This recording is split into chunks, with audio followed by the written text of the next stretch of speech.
Hello everyone. In this video, we'll take some of your doubts that have been asked by our students on our discussion board and we'll try to answer them here. So for the people who are not our subscribers or are new to our channel, you can check out our app APSCD, which is exclusively for civil engineering for your any exam preparation. We have various courses including single subject, multi-subject and complete study package. As mentioned here, we have subject-wise packages, basic study package and premium study package. These are the features in different packages. We have complete video lectures, study material, doubt support. So as a part of the doubt support, we are conducting these doubt sessions. If you are one of the subscribers of any of these courses, you can also ask doubts, and if it is worth considering in a video, I'll probably solve it here. Apart from that, we have mock tests, practice questions, study plan for organizing your time properly and giving you an insight that how many days are left and what pace you should follow for your complete preparation. Then there are assessment tests, formula cards for remembering the formula in less time, or always you can keep these cards with you and keep revising the formula so that in exams you remember all these formula properly. And after that, we also provide the interview assistant. So even if it is for MTech or for any PSU or any other government job, we'll give you that assistance also. So go check out our app on Google Play Store as well as our website apscd.in, where you can find all the details. We have free resources also. So you should go and check out our app as well as our website. So let's see today's questions which are asked by some of our students. So the first doubt is related to ILD. So here we are talking about the ILD for reaction RB, and this case is when there is a hinge in the beam. So the question is why the ordinate of ILD for reaction at B is higher at C. That is, if we draw the ILD for RB, then this is how it will look like. If we draw using Muller-Breslau principle, so we know we'll remove this support and we'll give it a vertical deflection here. So it will deflect something like this, and here we have a hinge, so it will come further upward. So here we are seeing that here the ordinate is 1, and whereas if we find the ordinate here, it will come out as 1.5. So it says that the ordinate is not maximum at B. The ordinate is coming maximum when the load is at C. So how is that possible? So to understand this question, you should always remember that ILD is nothing but a cumulative case where we are putting these loads at various places on the span and we are checking the value of reaction or shear force or moment. In this particular case, we are putting this unit load at various places on this span. So when the load is here, when the load is at A, the value of reaction at B is 0. So that's what is indicated here. Similarly, when the load will be put at the support B itself, then the value of reaction at B will be 1, and so on. So when we put the load at this hinge C, then we are seeing that the value of RB is coming out as 1.5 kilonewton. So that, for understanding it, we can basically solve this particular case of the beam when the load is at C.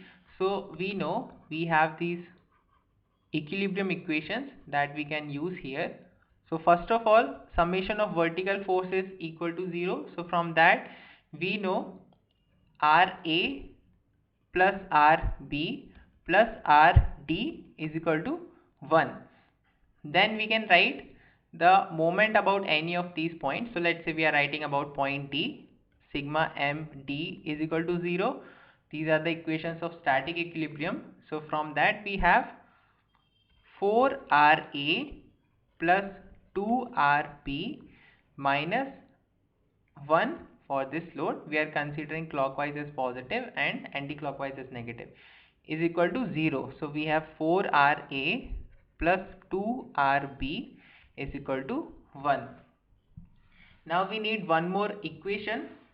So for that we can consider a section here. If we cut a section here, so here we can draw this free body for this right part of CD. So here we have hinge, and on this hinge we have this load applied, and here the reaction is RD. Now if we write the summation of moment about this point C as 0, so we'll have RD times 1, this is the distance, is equal to 0, because this 1 itself is applied at the hinge. So that means RD is equal to 0. So here we can put RD is equal to 0. So we have RA plus RB is equal to 1. Then we can solve these two equations. So we can write 4RA plus 4RB is equal to 4.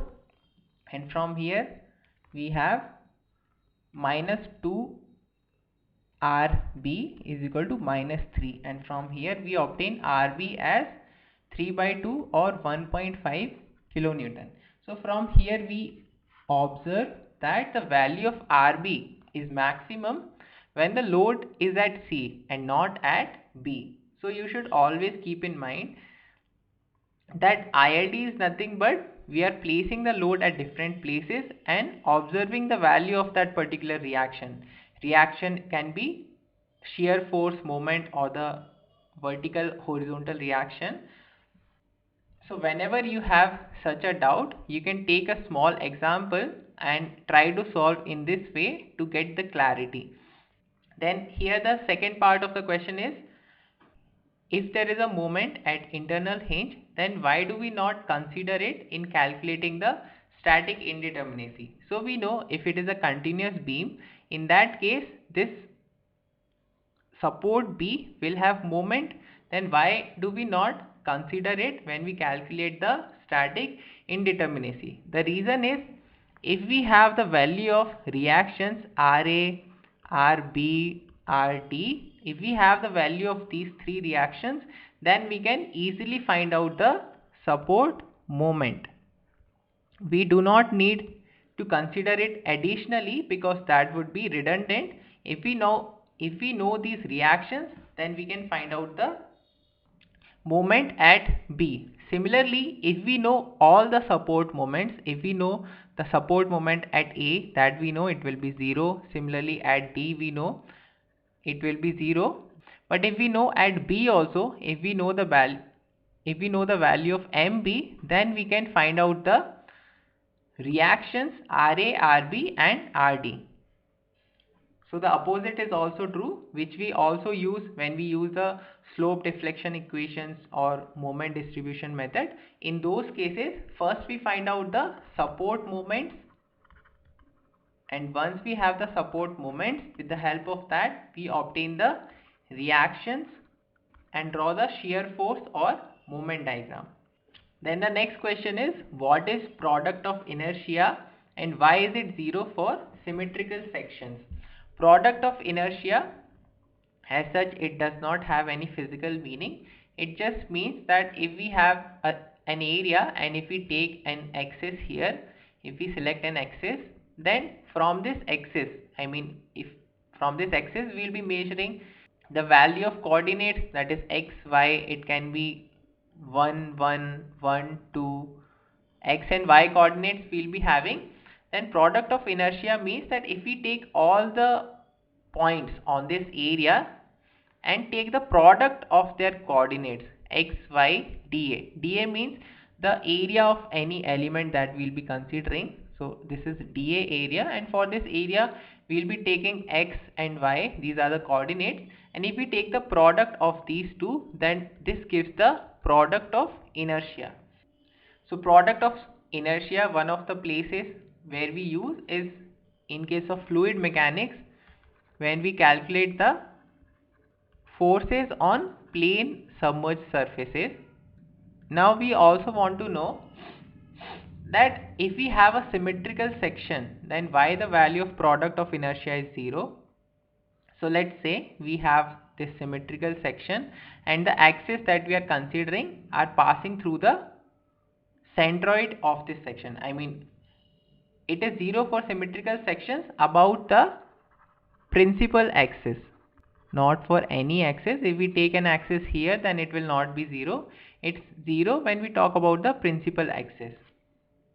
So for this square element that will be a symmetrical area, we can try to calculate the value of product of inertia. So we have divided the square into 4 parts. Each part is falling into one quadrant. So we have mentioned here 4 quadrants.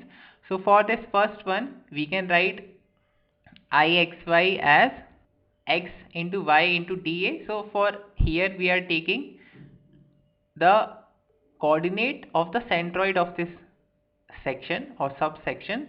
So for this first quadrant, x coordinate will be a by 4. Similarly, y coordinate will be, this value is a by 4. Similarly, this vertical value is a by 4. So a by 4 times a by 4 times dA. So here area itself we can take. So that will be a by 2 times a by 2. So that is a square by 4 times a square by 4. Now for the second quadrant, so here we also consider the sign. So for second quadrant, x will be negative and y will be positive.